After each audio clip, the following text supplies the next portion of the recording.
Dear students, अब हम चलेंगे फोटोसिंथेसिस के सेकंड फेज की तरफ, जिसको हम कहते हैं लाइट इंडिपेंडेंट फेज। हम प्रीवियसली पढ़ चुके हैं कि इन रिएक्शंस को कहेंगे डार्क रिएक्शंस।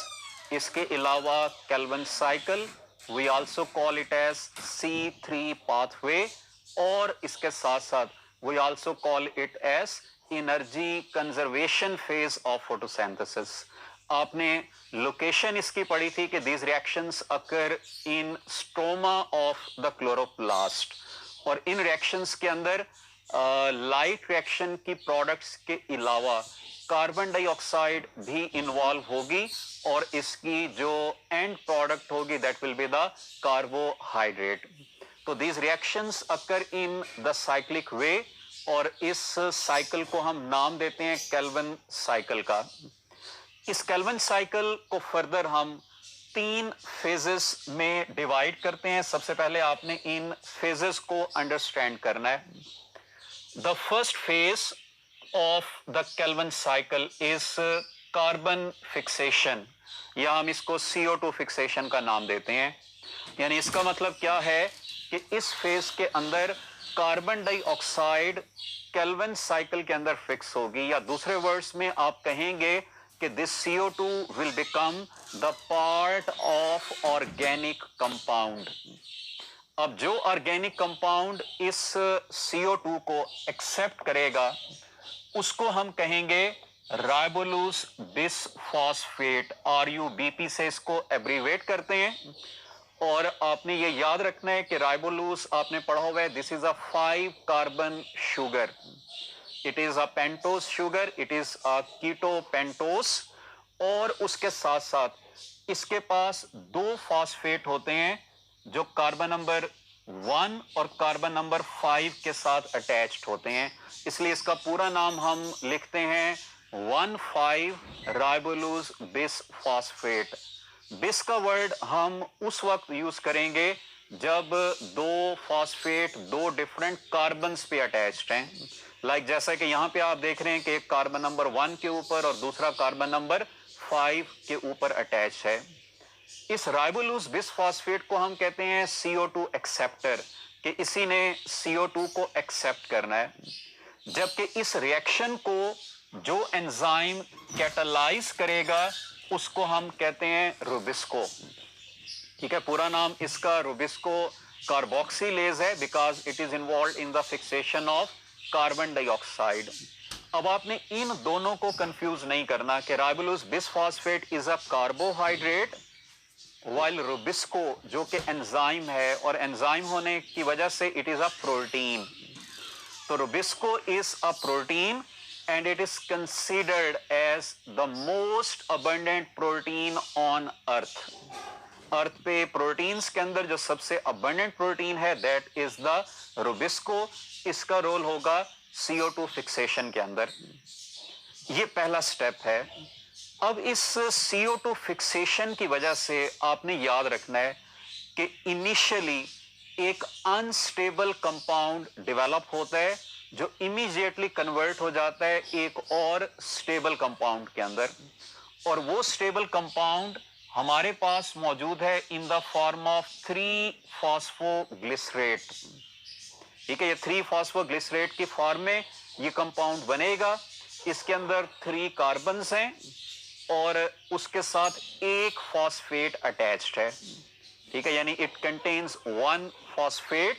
कंपाउंड को हम कह रहे हैं 3-फॉस्फोग्लिसरेट, या हम इसको 3PG से भी एब्रीवेट करते हैं। अब आपने एक चीज याद रखनी है कि जो केल्विन साइकिल है, केल्विन साइकिल की जो आउटपुट है वो है G3P, that is a sugar, and it is a triose, यानी it is a 3 carbon sugar. अब हमें पता है कि कार्बोहाइड्रेट के अंदर जितनी भी कार्बन्स हैं ये कहां से आएंगी, फ्रॉम द CO2, और triose is the smallest carbohydrate in nature, इससे स्मॉलर कार्बोहाइड्रेट एग्जिस्ट नहीं करती।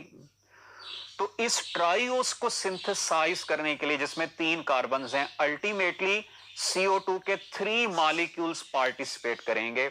तो यहां पर आप देखेंगे कि इनपुट के तौर पर CO2 के 3 मॉलिक्यूल्स इन्वॉल्व होंगे इस रिएक्शन के अंदर, और इनको एक्सेप्ट करने के लिए राइबोलूस बिसफॉस्फेट के भी 3 मॉलिक्यूल्स पार्टिसिपेट करेंगे, यानी 3 molecules of ribulose bisphosphate and 3 molecules of CO2। एक राइबोलूस बिसफॉस्फेट के अंदर है 5 कार्बन्स, तो 3 मॉलिक्यूल्स का मतलब होगा कि 15 कार्बन्स हो जाएंगे। 15 कार्बन्स इसकी और 3 कार्बन CO2 की, टोटल कार्बन्स कितनी हो जाएंगी? 18। तो इसका मतलब यह है कि इस साइकिल में से अब 18 कार्बन्स ने फ्लो करना है। अब हमारे पास ये जो मॉलिक्यूल है ये 3 कार्बन मॉलिक्यूल है, तो 18 का मतलब यह है कि इसके टोटल 6 मॉलिक्यूल सिंथेसाइज होंगे, यानी there will be synthesis of 6 molecules of 3 phosphoglycerate. यहां पर अब आपने याद रखना है कि ये स्टेप 1 कंप्लीट हो गया, दिस इज कार्बन फिक्सेशन। अब हम इससे आगे चलेंगे सेकेंड फेज की तरफ। इस फेज को हम कहते हैं रिडक्शन फेज। अब रिडक्शन फेज के नाम से हमें पता चल रहा है कि यहां पे रिडक्शन होगी। वो रिडक्शन कौन करवाएगा? NADPH करवाएगा, जो लाइट रिएक्शंस के अंदर बना था, यानी NADPH will give hydrogen and electrons to this CO2 in this Calvin cycle, और हाइड्रोजन और इलेक्ट्रॉन्स को लेकर ये रिड्यूस हो जाएगी कार्बोहाइड्रेट के अंदर। इस वजह से हम इसको रिडक्शन फेज का नाम देते हैं। इसके आपने यहां पर 2 स्टेप्स याद रखने हैं। सबसे पहले स्टेप में लाइट रिएक्शन से ATP इन्वॉल्व होंगे, ATP ब्रेक होकर कन्वर्ट हो जाएंगे ADP में, और इनसे जो एनर्जी और फॉस्फेट रिलीज होगा that will be added into 3 phosphoglycerate. अब 3 फॉस्फोग्लिसरेट का एक मॉलिक्यूल एक फॉस्फेट इलेक्ट्रॉन और एनर्जी को लेगा और कन्वर्ट हो जाएगा 1,3 बिसफॉस्फोग्लिसरेट में, यानी इसके पास एक फॉस्फेट था कार्बन नंबर 3 के ऊपर, अब इसके पास 2 फॉस्फेट हैं, एक कार्बन नंबर 1 पर, दूसरा कार्बन नंबर 3 पर, और ये सेकंड फॉस्फेट कहां से आया है? From the ATP molecule. और ATP कहां से आए हैं? From the light reactions. ये लाइट रिएक्शन की प्रोडक्ट्स हैं। अब क्योंकि 6 मॉलिक्यूल्स ने कन्वर्ट होना है, तो इसका मतलब ये होगा कि there will be requirement of 6 phosphate, और 6 फॉस्फेट की रिक्वायरमेंट का मतलब है कि 6 ATP molecules will be involved. ठीक है, हमारे पास सिंथेसिस किसकी हो गई? 1,3 बिसफॉस्फोग्लिसरेट की। अब इससे अगले स्टेप में 1,3 बिसफॉस्फोग्लिसरेट ने कन्वर्ट होना है इनटू ग्लिसरल्डिहाइड 3 फॉस्फेट, जिसको हम G3P भी कहते हैं, and G3P is again a 3 carbon compound, और इसमें एक मॉलिक्यूल के अंदर एक फॉस्फेट होगी। इसमें एक मॉलिक्यूल के पास 2 फॉस्फेट थी, अब यहां पर एक फॉस्फेट का मतलब है कि एक फॉस्फेट रिलीज हो जाएगी, उसने अपनी एनर्जी इसको दे दी और ये इनऑर्गेनिक फॉस्फेट की फॉर्म में बाहर निकल जाएगी। अब यहां पर आपने याद रखना है कि क्योंकि 6 मॉलिक्यूल्स ने कन्वर्ट होना है, तो इसका मतलब यह है कि 6 फॉस्फेट विल बी रिलीज्ड, जिनको हम इनऑर्गेनिक फॉस्फेट का नाम दे रहे हैं, और उसके साथ साथ यहां पर ऐड होने हैं हाइड्रोजन और इलेक्ट्रॉन्स। आपने पढ़ा था कि ये हाइड्रोजन कहां से आएंगे? फ्रॉम द NADPH, और यहां पर मैं इसको मजीद एलेबोरेट कर देता हूं कि ये एक्चुअली क्या होगा। It will be NADPH plus hydrogen ion, यानी 6 NADPH और 6 हाइड्रोजन आयंस इन्वॉल्व होंगे, क्योंकि 6 मॉलिक्यूल्स ने कन्वर्ट होना है। NADPH के हाइड्रोजन आयंस और इलेक्ट्रॉन्स ऐड हो जाएंगे इस 1,3 बिसफॉस्फोग्लिसरेट में, और ये रिड्यूस हो जाएगा इनटू ग्लिसरल्डिहाइड 3 फॉस्फेट। प्लस उसके साथ आपने याद रखना है कि ये जो 6 हाइड्रोजन हैं they will be converted into the water molecule, इसलिए आपने ये भी याद रखना है कि यहां पर वाटर मॉलिक्यूल्स की भी फॉर्मेशन होगी। There will be formation of 3 water molecules, यानी 6 हाइड्रोजन अगर हैं तो उनसे कितने वाटर मॉलिक्यूल्स बनेंगे? 3 वाटर मॉलिक्यूल्स की फॉर्मेशन होगी। अब ये हमारे पास ग्लिसरल्डिहाइड 3 फॉस्फेट के 6 मॉलिक्यूल्स बन गए। इनमें से एक मॉलिक्यूल रिलीज हो जाएगा एज द आउटपुट। ठीक है, ये हमारे पास सेकेंड फेज आपने याद रखना है, कंप्लीट हो गया है। That is the reduction phase.